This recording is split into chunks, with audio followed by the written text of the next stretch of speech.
Our resource person for today is an administrative assistant 2 of the Human Resources Development Office. He is currently taking Master in Development Management and Governance at the College of Public Affairs and Development and has been affiliated with HRDO for almost 6 years. He is the person in charge of the receiving, releasing, and follow-ups on appointments and the documents required for the new hires' release of salary. Let's all welcome Mr. Gerald Maranan.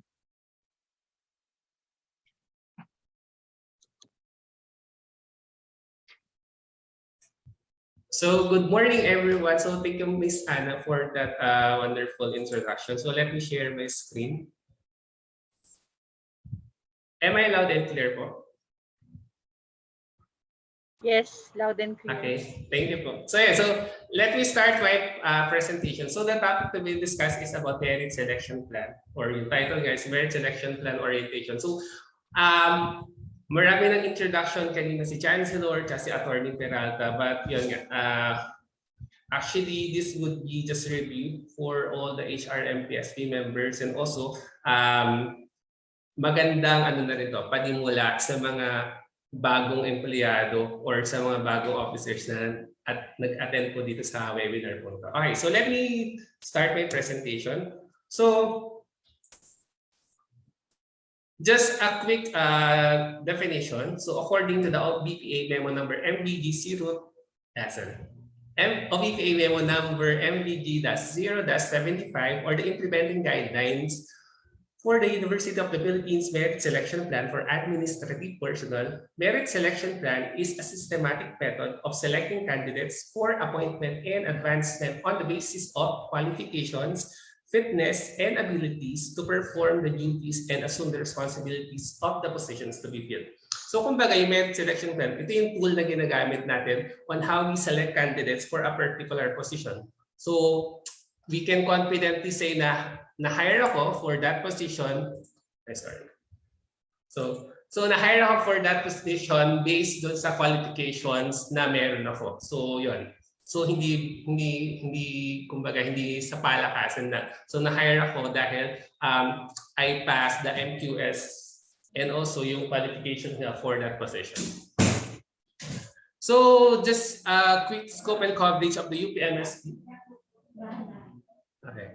So for the scope and coverage of the UPMSP, so for example, a candidate, yan. So yung candidate natin, naghahangad siya ng promotion and transfer to other units or other CUs and other personnel action.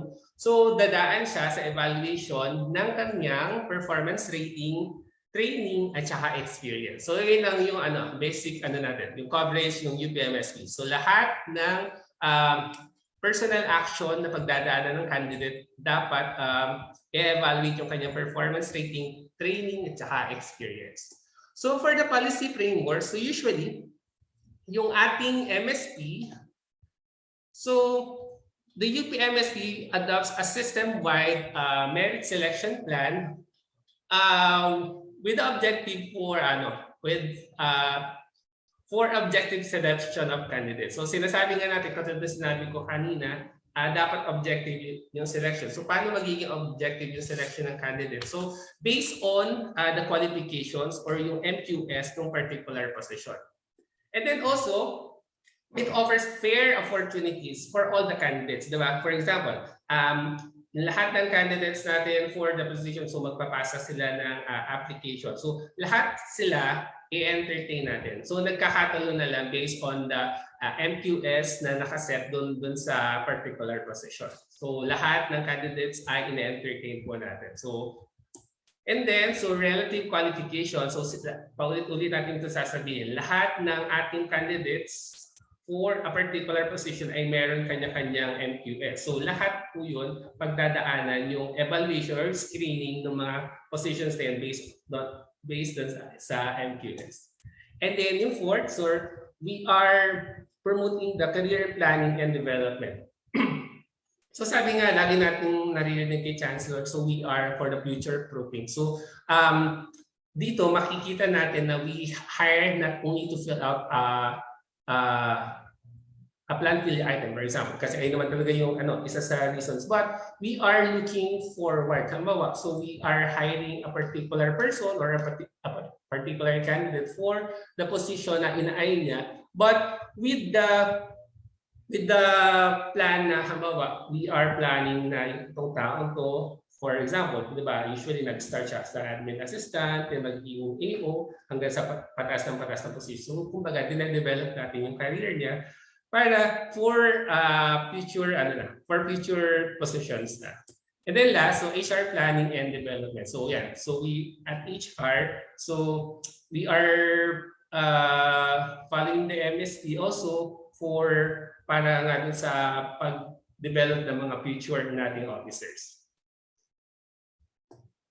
So for the operating policies, so usually didiscuss lang natin dito yung MSP criteria, which will be specifically discussed later po. So nandito lang. So we evaluate based on performance. So last 2 performance ratings, and then 40% of first rating and 60% of the more recent. So di-discuss natin siya further mamaya.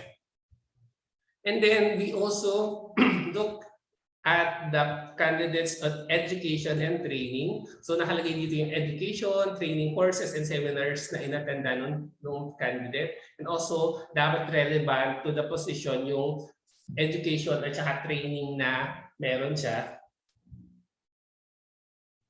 And also, dapat sinasabi dito na yung position, ay yung education and training ay inattend niya for the last 5 years. For the experience and accomplishments naman, so work history of experience in excess of the minimum required. So yan, di-discuss natin kung ano ibig sabihin niya later. Then maximum of 5 years relevant experience. Tapos yung physical characteristics and personality. So it include physical, social, and psychological attributes. And also, this would include physical fitness, attitudes, and personality traits. And then for the last part of the operating policies, so it includes employees' capability to perform the duties and responsibilities as well as higher and more responsible positions. So yeah, so we are preparing the person for not just halimbawa sa level 1 position, but we are aiming na mas tumaas yung halimbawa second level position at saka yung mga managerial positions natin. So we are preparing them. So we are looking, halimbawa doon pa lang sa start, baga tinatrain na natin sila. So for the procedures of MSP, so I listed here some of the procedures na ginagawa natin during the preparation na po. So first, so filling up the vacant position.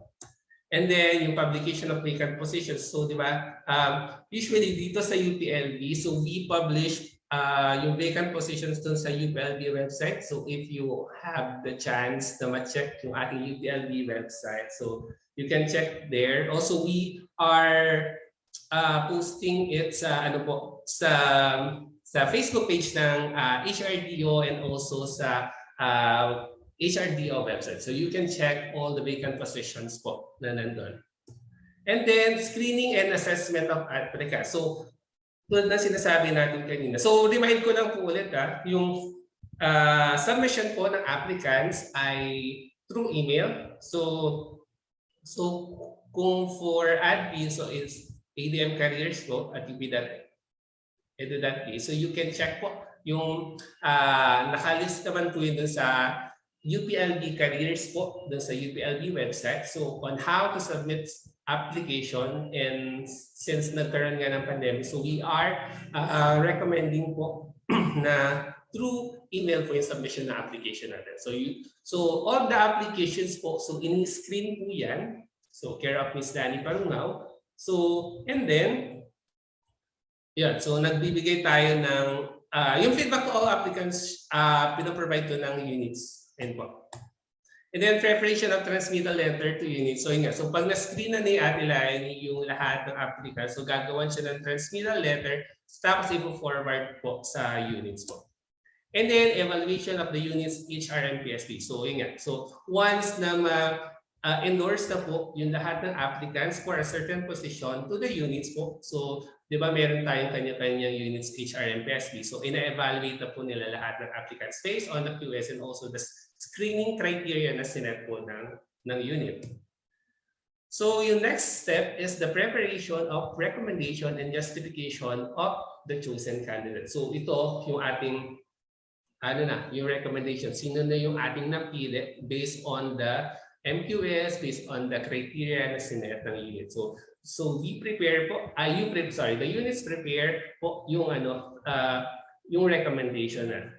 And then the next step, so it will be forwarded to the OBCA for yung iti-take na natin sa board. And then agenda preparation for HRMPSB meeting, and then approval or endorsement by the HRMPSB.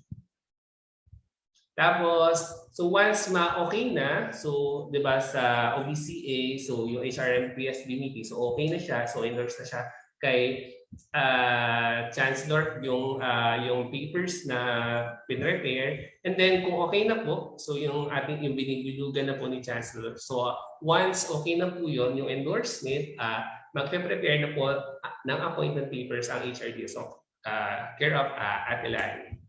Nga, appointment, so once okay na, so ayun yung may basic paper na, so may naka-attach na 3 copies of appointment. Tapos po, the basic paper, ipapadaan sa OBCA or Chancellor, for Vice Chancellor Bello's signature. And then, ipo-forward na po sa Office of the Chancellor for Chancellor's signature.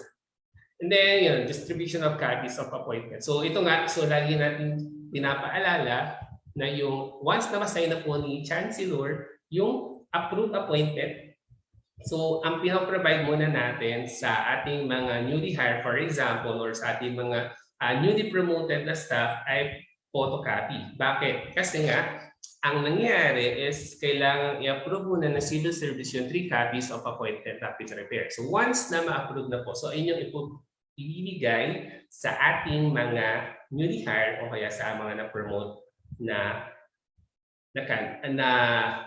admin personnel. So, yun po. So, po-providean muna po kayo ng photocopy kasi yung original copy po ay ipo-forward sa civil service for approval. Yeah, so ito yung sinasabi lang natin. So, yung operating policies natin kanina MSP. So, para mag-iikot lang sa 5 criteria na ito. So, yung performance rating, yung education, yung experience, yung physical characteristics, and personality traits, at saka yung potential. So doon iikot yung ating MSP. So i-discuss natin sila isa-isa ngayong araw. So okay, so kung makikita niyo po sa table na ito, so ito po yung scores na pwedeng makuha based sa level po ng positions, tapos yung nasa left nga natin, yung merit selection criteria. So kung mapapansin nyo, may pagkakaiba po sa points na pwede nyo ma-earn depende sa level of position. So for example, yung performance rating, so for the first level, 50 points yung maximum na pwede nyo makuha. For the second level, so 45, then for the divisionship and higher, or yung third level natin ay 45 points din. For the education, sa first level, 15 points. The second level, 10 points. Tapos sa third level natin ay 5 points lang. Sa training naman po, 10 points para sa lahat ng level. And then yung experience naman po, so 10 points din para sa lahat ng levels. And then for the accomplishment, so 5 points po for first level, 10 points for second level at saka third level. For the physical characteristics and personality traits, so for first level, so 5 points din. Second level po ay 5 points. And then for the third level ay 10 points. So kung makikita nyo, mas mabigat yung points na pwede makuha ng mga third level positions when it comes to physical characteristics and personality traits. And then for the last criterion, so it's potentials. So 5 points for the first level, 10 points for the second level, and 10 points po for the third level. So ito yung summary ng points na pwede nyo ma-earn when you are applying for a certain position, whether it's first level, second level, or third level positions. So we will discuss nga po natin isa-isa. So kung paano tayo magka-come up doon. So yung nasa left lang po, ito yung possible points na pwede nyo makuha based sa table natin kanina. So yung performance rating, so it is defined as the weighted average of the numerical equivalent of the last two performance rating. So na-mention ko na po ito kanina. So 40% for the first rating and then 60% for the more recent performance rating. So sinasabi lang dito na mas mataas or we give higher premium to the more recent performance rating. Okay, so it applies to all nga po. Pero minsan may concern, what if yung candidate po is from other government agencies, from private sector, and others using adjectival ratings? Kasi di ba we have our IPCR for the performance rating. But halimbawa yung other government agencies are using other rating. So ang sinasabi dun sa UTMSP, the equivalent point shall be the lowest score in the table of equivalence. So merong formula ng pag-compute nun. So yung X equals the PER or the total point score of the two PER rating. So yun nga yung first saka yung more recent rating. Tapos it will be multiplied to PL1 or the latent point score o performance criterion for first level position, which is 50. So di ba yung kanina yung sinabi natin. So 50 points yung pwede mo makuha for the first level position if you are competing for the performance rating. And then 5, which is so it will be divided to 5, which is constant or the highest rating in the PER. So ito po ay yung equivalent points. So this was based on the OBCA memo number 23 series of 2017. So nirelease to last 2017 for the implementing guidelines of the UP Merit Selection Plan personnel po. So yan. So kung yung candidate po is coming from outside, so paano natin nagko-compute yung performance rating niya. So nagbigay ako dito ng example. So for example, yan, di ba sabi natin kanina, yung X niya is PER multiplied by PL1 divided by 5. So kung pagbabasihan natin table kanina, so it would be the lowest. So kung nakikita niyo po dito sa may lower portion sa right side, it's yung 3.51 is the lowest VS or the very satisfactory rating is 1.404 for the 40% and then 60% is 2.106. So gagawin mo lang is i-add mo lang yun. So that's 2.106 plus 1.404. Multiply mo na 50 tapos i-divide mo sa 5. So 35.1 yung kalalatasan niya. So out of the 50 points na possible na makuha, so 35.1 yung possible points na makukuha niya. So yan, it favors syempre yung mga nasa loob nating employees kasi nga 'di ba we recommend na syempre unahin mo naman natin i-promote, for example, yung mga nasa loob na, yung mga matagal na nagsisilbi sa universidad. So mas unahin natin na kumbaga may premium na since nagsisilbi ka sa universidad, so mas mataas or mas i-favor ka. So ayun po yung sinasabi ko dun sa performance rating. And then for the second criterion, which is the education. So sinasabi lang dito is the formal studies completed in excess of the minimum educational requirement of the position. So according dun sa table natin kanina, so pag first level, so 15 points yung pwede niya makuha. Kung second level naman ay 10 points. Tapos kung third level naman ay 5 points. So baka malito tayo dito. So sinasabi natin, formal studies completed in excess of the minimum educational requirement. So tandaan po natin in excess of the minimum educational requirement. Kasi for example, meron dito sinasabi na first level 10 points for completion of a BS degree and 5 points for completion of master's degree. So magbigay tayo ng illustration.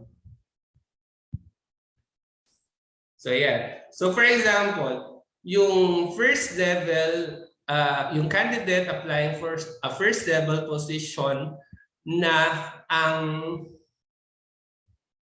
minimum education requirement ay high school graduate. So ibig sabihin kung siya ay high school graduate tapos nag-apply siya for a first level position, so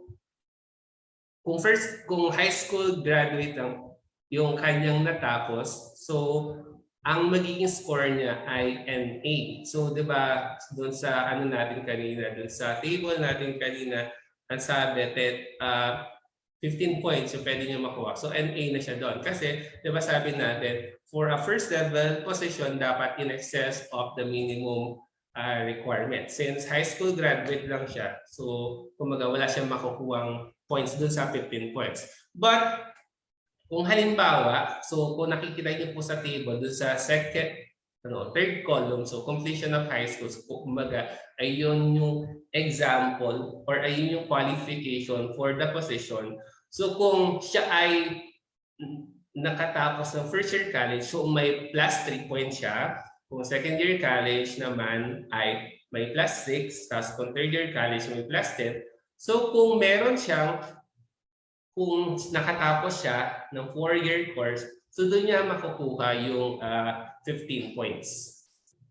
So, sana malinaw po yun. So kung ang qualification lang ng position ay high school graduate, pero ikaw ay nakapagtapos ng kung nagkaroon ka ng BS degree, so you will earn 15 points for the education.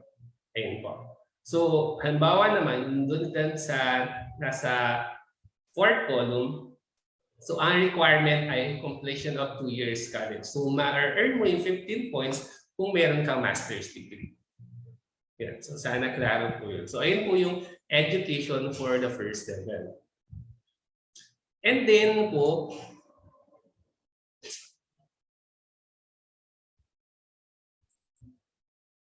so for the second level naman po, yeah, sabihin lang natin. So 5 points for completion of master's degree and then 5 points for completion of PhD. So, kumbaga, halimbawa, sa second level naman, ang minimum QS ay BS degree. Dapat nakatapos ka, di ba, yung bachelor relevant to the position. For example, ayun yung qualification. So, if you are a candidate applying for a second level position, tapos nakapagtapos ka ng college, so wala ka rin ma-earn na points for the education. Nakaka-earn ka ng points, nakalagay dito, so 5 points po. Di ba sabi natin ulit. So sa education for second level, 10 points yung maximum na points. Pero ikaw ay nakatapos ng BS degree, so wala kang ma-earn na point for that. But kung meron kang at least master's unit, so makikita niyo po yung corresponding points po for the master's units na na-earn mo. Tapos mag-earn mo yung 5 points kung nakatapos ka ng master's degree. But kung nakatapos ka ng PhD degree, so may additional 5 points ka. Kaya makakakuha ka ng 10 points for the education. That is for the second level position na ang requirement po ay at least bachelor's degree. So sana po malinaw po yan. So ayun yung education po sa second level. Then also for the third level, so usually naman wala dito sa UPLB, but sabihin ko na lang din po. So maximum of 5 points po as required, as stated doon sa MSP natin po. So maximum of 5 points for completion of PhD. So makukuha mo lang yun pag nakatapos ka ng PhD, so which is 5 points. Okay po? So next criterion na tayo, which is, kasama pala siya ng education. So education and training. So sinasabi lang po dito, yung training po refers to the relevant training or seminars attended within the last 5 years in excess of the minimum requirement of the position. So for first, second, and third levels po na position na ina-apply, so 10 points po yung pwede mo po makuha. So yan, so mag-compete po tayo. So for example, sa first level position, so yung para makuha mo yung 10 points, so sinasabi dito, so may formula tayong gagamitin. So, X is equal to total creditable point. So, ay ngayon 10 points na maximum. Tapos, yung creditable training hours is equivalent to total training hours minus required training hours for the position. So, for example, ang first level, for example, ay nag-require ng 4 hours of relevant training. So, ibig sabihin, ayun yung required training hours for the position. So, yung creditable training hours, makukompute mo based dun sa relevant training hours na na-attendan mo, ilales mo yung required na training hours, which is 4. Yan. So, ganun lang po yun. Tapos, yung 10 points, which is maximum allowable point for 50 training hours. So, ayun nga po yung X.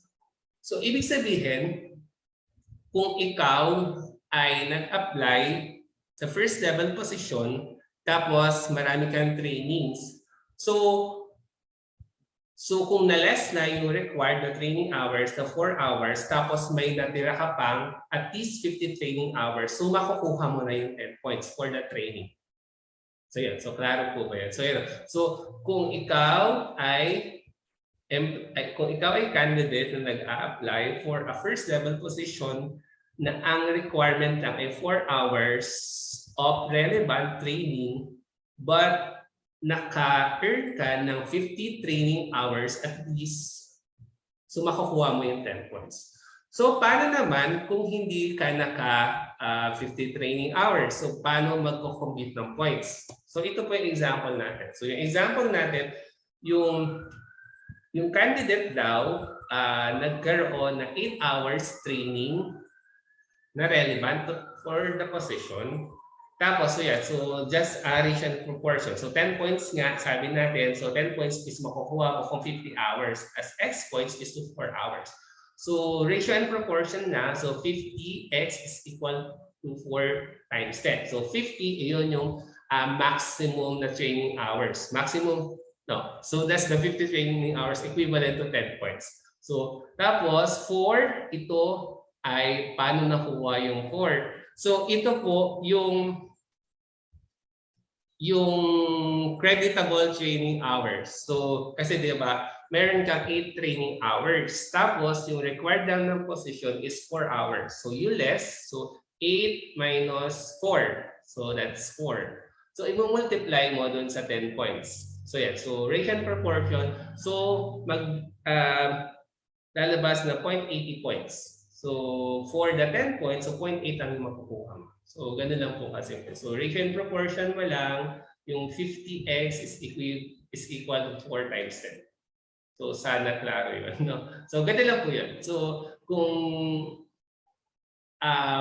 less than 50 hours yung iyong relevant training, so i-compute yun, ratio and proportion, para mo yung total points mo lang for the training. So that's for the first level. So magbigay naman tayo for the second level. So same formula po tayo. So halimbawa daw, yung constant kanina sa first level is 50 training hours. Dito naman sa second level po ay 75 training hours. So papalitan lang natin yung value. So yan. So example, yung candidate daw ay may 48 relevant training hours. So ang gagawin lang natin, so i-ratio and proportion na, so 70x. So paano nakuha yung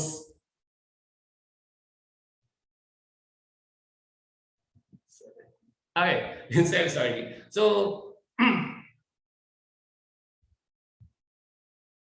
wait lang po. Para may mali ako dito.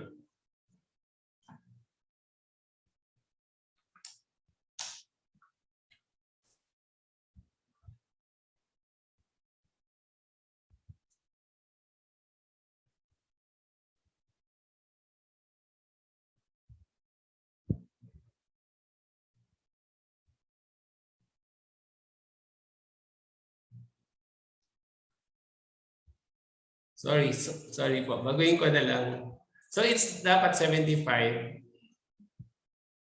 It's 75x po. Yeah.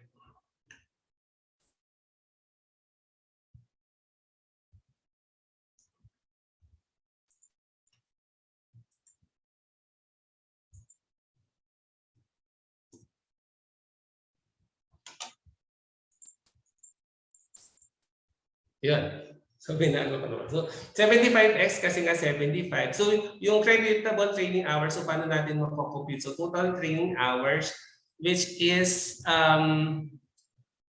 yung 48 hours, ilaless natin yung required training hours, which is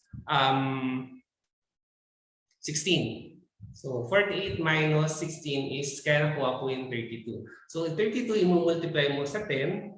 So, yun nga. So, tapos, idilipat mo na sa habla, so basic math. So, yan. So, nakuha natin yung 4.627. 4.627. So, ayun yung total training hours no candidate na meron lamang 48 training hours. Kasi, di ba, para makuha mo yung 10 points, dapat magkaroon ka ng at least 75 relevant training hours. But since 48 hours lang yung na-accumulate ng candidate, so i-compute natin yun. So based dun sa computation, so 4.627 points lang yung makukuha ng second, nung candidate apply for the second level position. So yun po. So sana klaro din po yun. Okay, so third criterion na tayo, which is the experience. So sinasabi lang dito na shall include the candidate's relevant work experiences for a maximum of 5 years. So nakalagay naman dito, sabi nga natin, yung experience po, ang points na pwede mo makuha for the first, second, and third level positions po ay 10 points. So ito, so galing din po to sa MSP. So 100% daw po ang pwede mo makuha kung ikaw ay aplikante na next in rank positions in the same series or occupational group and within the unit where the vacancy exists. So same unit na ina-applyan mo, so you get the 100%. But if you are from other units po, so you will only get 75%, tapos 50% naman for other next in rank positions, and then all other relevant experience ay 25% lamang po. So yun. So kumbaga dito, so sa MSP naman to nanggaling, so mas pinifavor yung applicants na nag-a-apply sa same unit. Kasi parang logic lang dun siguro is mas, syempre, if you are a candidate po and you are eyeing hamawa, for example, a certain unit na may opening, syempre, you are working na with them and then alam mo na yung mga galawan, alam mo na yung mga procedures, alam mo na lahat. So kumbaga, mas i-favor ka talaga for that position. Kasi kumbaga, less na yung training, less na yung lahat ng efforts. So yeah, I think it's logical naman din. And then for the accomplishments, so yan, kasama siya sa experience and accomplishments.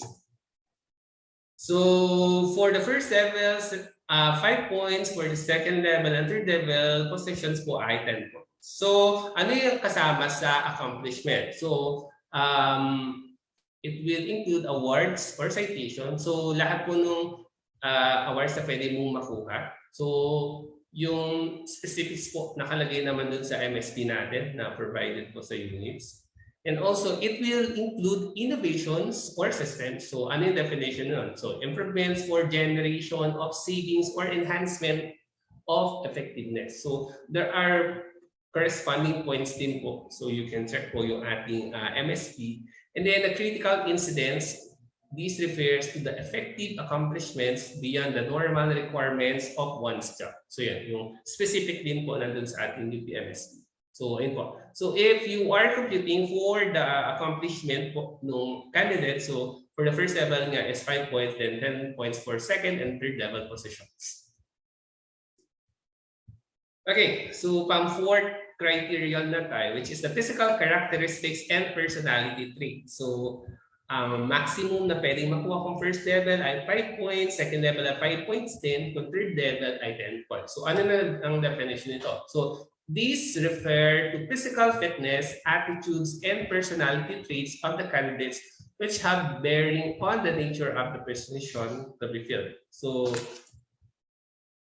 yan. So, paano siya nakukuha? So, anong pinanggagalingan ng points niyan? So, kung kayo po ay familiar, pag nag-a-apply po kayo or yung ating mga HR MPSP members, di ba, nagsasubmit tayo ng evaluation dun sa, yung candidate po nag-apply, So yung kung saang unit siya, so di ba nagsesend po ng evaluation yung Annex 8 kung di ako nagkakamali. So yun. So kailangan ng supervisor's evaluation, which is 3 points po, yung corresponding point nun. For the first and second level positions, then for the co-workers or yung peer eval, so 2 points naman.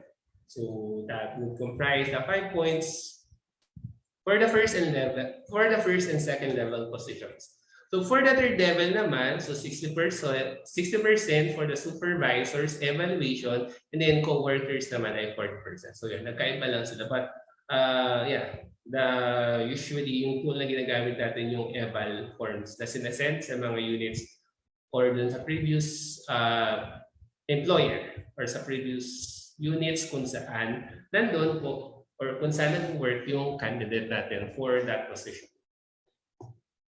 Okay, last criteria na to, which is the potentials. So maximum points na pwedeng makuha is 5 points po. Then for the first level position, then second level and third level ay 10 points. So yung potentials po, included dito yung employee's attributes, which the MSP define as the candidate's capacity to assume higher duties and responsibilities. So these include leadership, ability, which defines the ability to lead a group in order to attain the goals or objectives of the unit, for example. And it also includes resourcefulness or the ability to meet difficult situations and ways and devise ways and means to resolve issues and concerns. And last is creativity and ingenuity, being creative and imaginative. So paano siya ma-measure? Kaya di ba meron tayong interview and exam. So dito i-base yung ating yung pag-score ng ating potentials. Your written skills examination shall be used to assess the applicant's intellectual and physical ability to perform the duties and the responsibilities of the positions to be given. So yung kanina is through interview, tapos yung other measure of potentials nga po is yung through written or skills examination. Depende sa position. Okay, so yun, tapos na yung merit selection criteria. So sana naliwanagan yung other concerns when it comes to computations po ng criteria na ginagamit natin for merit selection. So just additional info po. So nakasulat din to dun sa MSP na meron po tayo sa UT MSP. So for protests or grievance, babasahin ko na lang. So within 15 days from notice of issuance of appointment, a next in rank employee who is competent and qualified or a candidate with superior qualifications who feels aggrieved by the promotion or appointment of another may file his protest in the manner prescribed in the grievance procedure in the university under the following conditions. The first, non-compliance with the selection process. So kung sa tingin mo ay hindi nasunod yung diniscuss kanina, so you have the right to file a protest. And then second, discrimination on account of gender, civil status, disability, pregnancy, religion, ethnicity, or political affiliation and other personal attributes of the individual. So di ba sabi nga natin dapat fair opportunities, kanina yung diniscuss natin. So dapat regardless of gender, kung single ka man, kung married or other conditions, dapat kino-consider ka. So sino-shortlist ka. Yun, so yun po. And then third is disqualification of applicant to a career position for lack of confidence of the appointing authority. So yun. So if you think yung appointing authority ay kung questionable, then you can file a protest. Basta you state lang objective reasons lang. No? And then last, other violations of the merit selection practice. So yung kung sa tingin mo ay may na-violate doon sa diniscuss natin, doon sa merit selection plan, doon sa criteria, then you can file a protest naman. Okay po.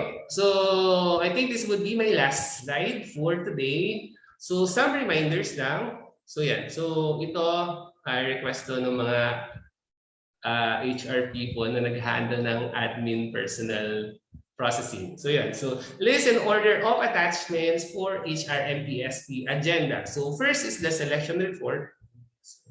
Selection report. So you may refer to OBCA Memo number 02, Series 2018, or the Administrative Selection Report template. So sana po sundin natin kung ano yun nandun sa memo niyo. Kasi meron prescribed na template niya, selection report, para hindi iba-iba yung sinasubmit nating report. Ano po? So yun. So meron tayo doon na yung selection report template po na you can use, you can follow po para at least hindi rin, para mas maging maayos yung isasubmit nating report. And also, as far as I remember, meron din po doon sa memo na yon ng yung mga annexes, like the Annex A po, yung evaluation po. So you can check po. The memo was issued last 2018. So you can check po sa mga files niyo kung meron po kayo. And then, as part of the attachments then ay yung shortlisting matrix, if applicable. Kasi sabi is merong other units na merong shortlisting matrix. So if you are submitting selection report, so you can attach this shortlisting matrix po para at least mas klaro din sa mag-e-evaluate kung paano nag-come up with that recommendation. And then third is the college HRMPSB approval sheet. So I think naman meron din copy nito. So dapat yun, signed dapat ng college HRMPSB members. Then the copy of publication. So I think sinasenda naman po kayo ni Ate Lani ng copy of publications. So you should attach this also, this document. Then fifth is the copy of transmittal of applicants. So ito, send to through email kasi diba hindi na nga tayo ng-hard copy. So you can also attach, you should attach copy of transmittal of applicants to the selection report.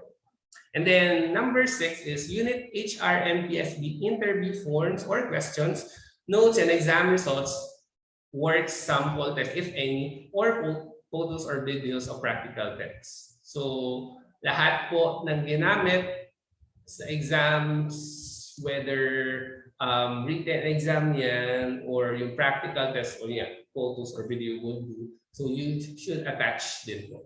And then number 7 is documentation or background check. So nga yung Annex A. So ito ay kailangan, di ba, para ma-compute yung ating yung physical characteristics, yung number 4 criteria. So kailangan niyo pong i-attach to.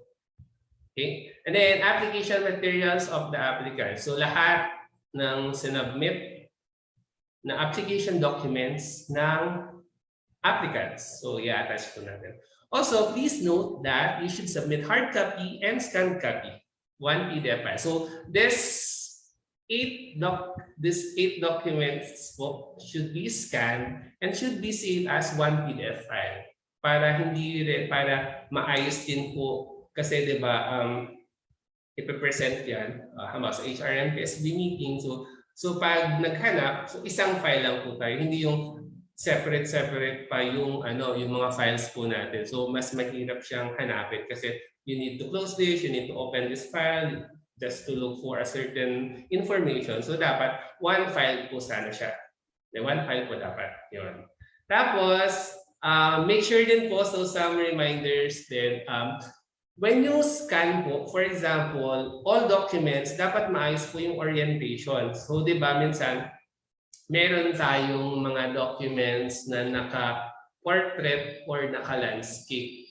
So, halimbawa, kung naka-portrait, so okay siya. Pero kung naka-landscape yung document, tapos, make sure din na i-rotate natin. Kasi dapat, usually, kung naka-landscape siya, dapat, ano ba siya? So, landscape, so di ba ganun pagbasa? So, landscape siya. Minsan, pag ini-scan siya, naka parang portrait size. So, ang tendency is kailangan mo pang ipaling yung leeg mo ng gano'n. So, medyo mahirap siya. So, for the ease na lang of evaluation din. So, i-rotate nyo na lang po. So, madali na naman po yun sa PDF. So, i-rotate nyo. Rotate left or rotate 180 degrees. Ganun po. So, para at least mas madali din po yung ating pag-evaluate. And also mas presentable kasi ang pangit naman na iba-iba yung orientation ng documents natin. So yan, so I hope may natutunan po ang lahat. So thank you so much for listening. So if you have any questions po, so my colleagues would like to would be glad to entertain your questions, comments regarding sa topic na diniscuss natin. And also yan, promote lang namin yung aming HRDO, UPLB. So yan, if you want for more updates, so you can visit our Facebook page, that's www.facebook.com/uplb.hrdo. And also you can also reach us through our email, which is hrdo.uplb@up.edu.ph. And also, ito po, remind ko lang po kayo, so wala na po yung landline numbers ng HRDO. So you can contact us through these cellphone numbers po. So yun, so sana dito nyo po kami ko-contact. Sana po iwas muna tayo sa mga personal numbers, no? So yan. So we have two cell phone numbers na active naman po. So if you have questions or concerns regarding HRDO, so you can contact these numbers. So yan po. Maraming salamat and have a good day po. Thank you.